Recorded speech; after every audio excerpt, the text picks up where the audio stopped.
Hey guys, welcome back to more AFK Arena. In today's video, I wanted to talk about forming a team for the hunting fields, what faction to choose, and what units to choose from that team. So what we'll do is we'll go through every faction, sort of some notes on each faction and good heroes to bring, and what I would actually bring on my free-to-play account if I was going with that faction. And also, just before we even get into any of that, I definitely think it's better to go with your worst faction in a pre-made team than your best faction in a random team where you get 3 inactive players. So the most important thing is joining an active team.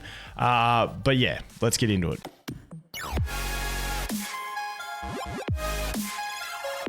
So first off, I'll just show you mine on the free-to-play account. Now, if you're like free to play or low spending and you have a beefed up Lucretia, it's quite nice because Celestials, Dimensionals, and Hypergeans to me is the strongest faction. You have so many to choose from, and you have access to those Dimensionals, which if you've been playing for a while, you've collected them up. So this is my free to play account, and as you can see, we've got the Albedo and Irons, we've got the Ezio, we've got Arthur, and then we've got the Joker and Queen.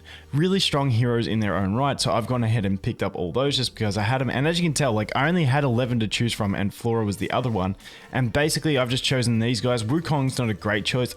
If I had some more like Elite Plus copies of other other Hypergeans, I would have taken them because my Lucretia team, like basically when it runs with Taylene and Wukong, they're harder to kill and it doesn't buff Lucretia as much. But when you do have that Lucretia, it's easy to make a team of just fodder, and then you can make a really strong team out of the Dimensionals. So if you've been around for a while with the Dimensionals, it's really solid. So what I want to do is I want to jump out and just have a look at the hero list, and we'll talk about Celestial, Hypergene, and Dimensional first. So if we go over here to Portraits and we jump down to the Dimensionals first, you can see that you can actually make some pretty solid teams just out of these guys, just out of the ones I have, especially if you've also picked up Prince of Persia. If you don't have him yet, don't stress. But obviously with Arthur, you've got Arthur who can really buff Irons and Joker behind him. You throw an Albedo in there and it's a really solid team, but you can split that up as well, depending on what Celestials and Hypergenes you have. You can have Arthur in front of, you could basically bring Arthur with these two, with Albedo and Irons, to be a pretty solid core, and then you could bring Ezio with Joker and Queen as another solid core. Obviously if you have Prince of Persia, it'd be really solid as well. And then obviously if you have anything in the Celestial Hypergene range, Ascended or Mythic or, you know, highly upgraded, they're going to be the ones you bring. But obviously we have things like Twins, which are going to be fantastic and useful. Taylene, we've got Ulna, you can put her in the front row for a bit of invincibility at low Ascension. This is low Ascension I'm talking about, and I know you do get the gear upgrades and stuff like that, but Ascension still does matter, especially if you've got to the stage of getting them some signature items and stuff like that. And obviously we do have Mahira as well, who's going to be really functional with low Ascension as well in helping out your team.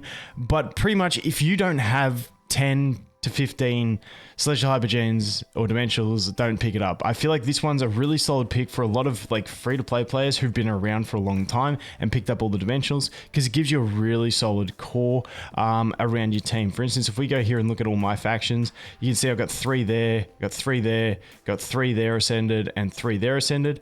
And then when we jump over into here, I've obviously got 1 Ascended here, but then I've got the 6 Ascended here. So the Dimensionals, because they just link, really easy if you've been around and got them all to do that. I think for a lot of people it's going to be the best faction. As we move on from that, let's go ahead and talk about, we'll go Lightbearers first. So once again, it's going to become who you've built. If you've built a Gwyneth as your main Lightbearer carry, go for that. If you've built Belinda for your main Lightbearer carry, go with that. But the basic thing I want to look at here for the Lightbearers is tech picks that everyone is going to get use out of. Cecilia, always strong for boss fights and stuff like that. Even in some of the waves, she can be quite useful as well, reducing the attack of an enemy. Obviously, we have Rosaline and Rowan, who are very important and going to be incredibly strong for this. Rain, especially if you have her to 3 furniture, going to be huge as well. Lucius, if you have him built, is going to be really nice to go in as well. And then we also have Aluard as a nice tech pick, and then you can really just fill in the slots with some damage. So you really want to have 2 damage dealers if you go for Lightbearers. So something like Belinda and Gwyneth is probably going to be what most people will run as their 2 main damage dealers, unless you're someone who's invincible invested heavily in like Thane or Oscar, which I don't know how many people have, but you're going to be pretty much looking at, like I said, Belinda and Gwyneth, and then filling in the gaps with the rest. Estrelda, Hendrik, all that stuff. Basically anything can sub in here. But yeah, that's going to be your main 2 DPS. So as an example for the light bearers, what I would do on this account, Gwyneth would be one of my main teams. She would have Rosalind because Rosalind's just good with her. And then I'd probably combine it with like Hendrik and also, where is it? Estrelda as your main sort of core in that.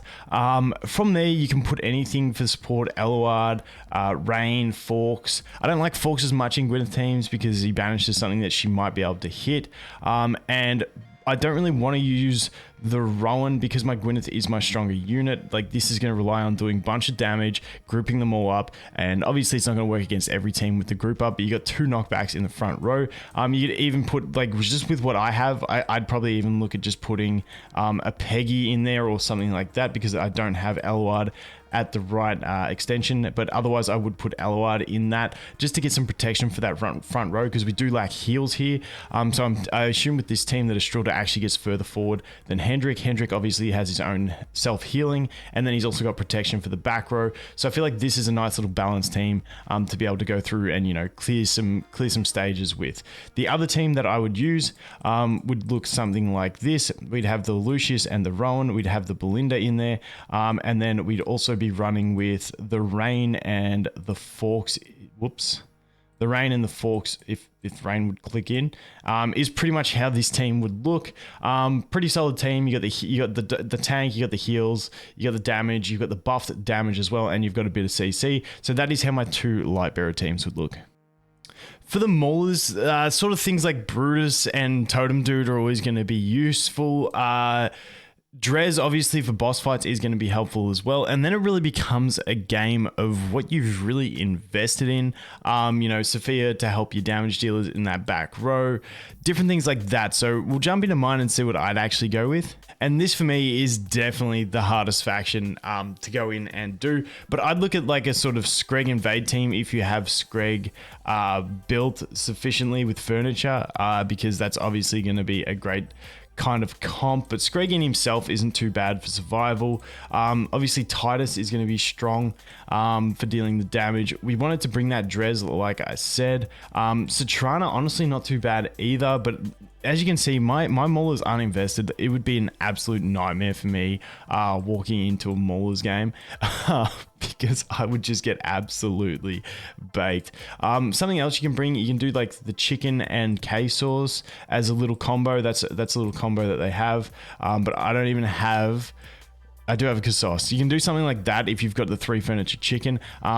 These 3 together, the Kassos, the Titus, and the chicken, not too bad because you're grouping them up in making impactful fears and AoE from the ult of Titus. Also, we're getting the axes to hit everyone on the enemy team. It's not a bad little combo. So my first team would probably look a little bit like this, but I tell you what, without investment, maulers are going to be incredibly hard. And then for a second team, we have Brutus. I'd probably focus on the back row here. I'd probably bring a Kren. I'd throw a Drez in there as well. Maybe a Totem Dude. And yeah, like I said, maulers is going to be yuck for people that do it.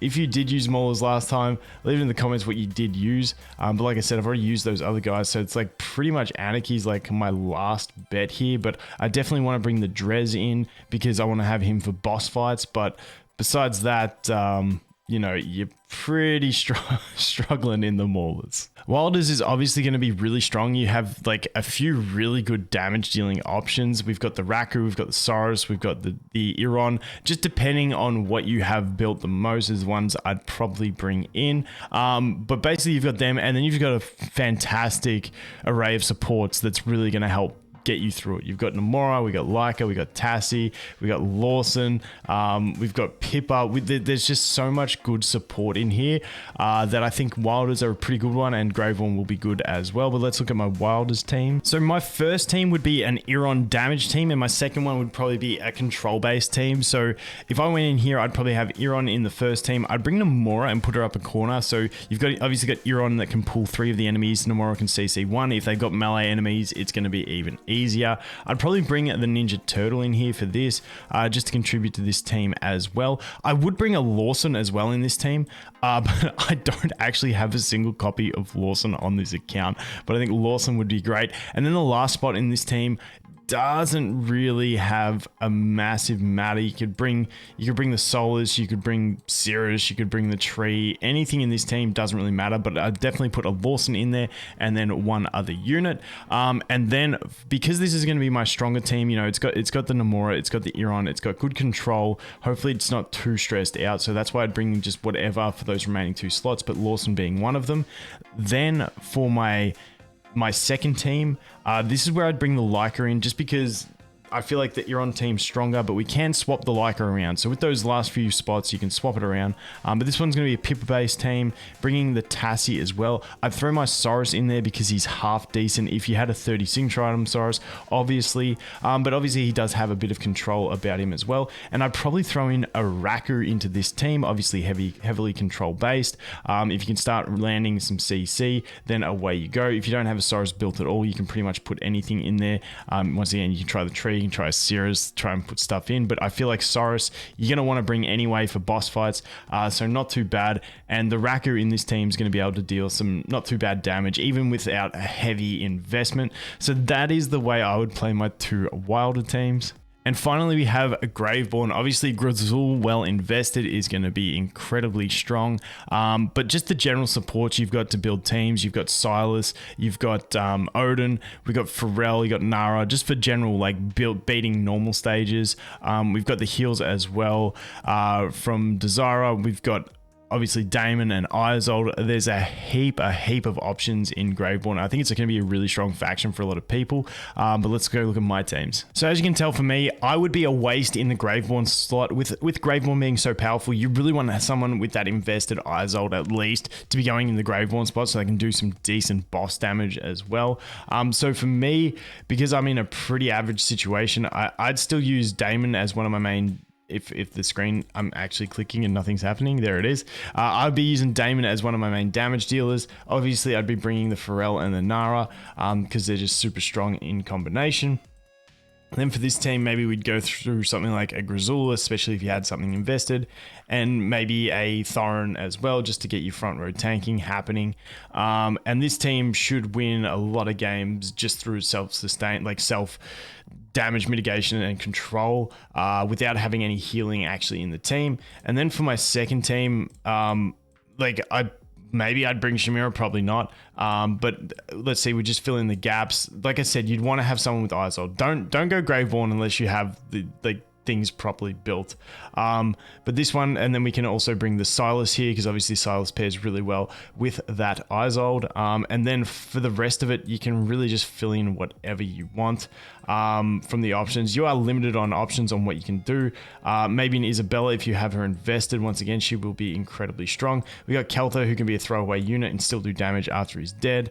And you know, you can also put in like a Desira. Then you can have that sort of bit of control with Isold, just basically trying to keep Isold alive so we can ramp up and away you go. But that's probably the kind of things I would go for the Graveborn. So just to recap, try to go with a pre-formed team if you can.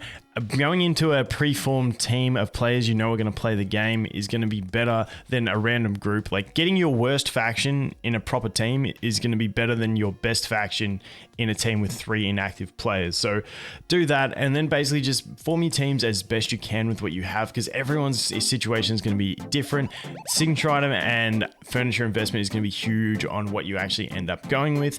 And obviously best of luck of getting all the way. So thanks for watching, guys. Hope you have an awesome day and I'll look forward to seeing you in the next one. Cheers.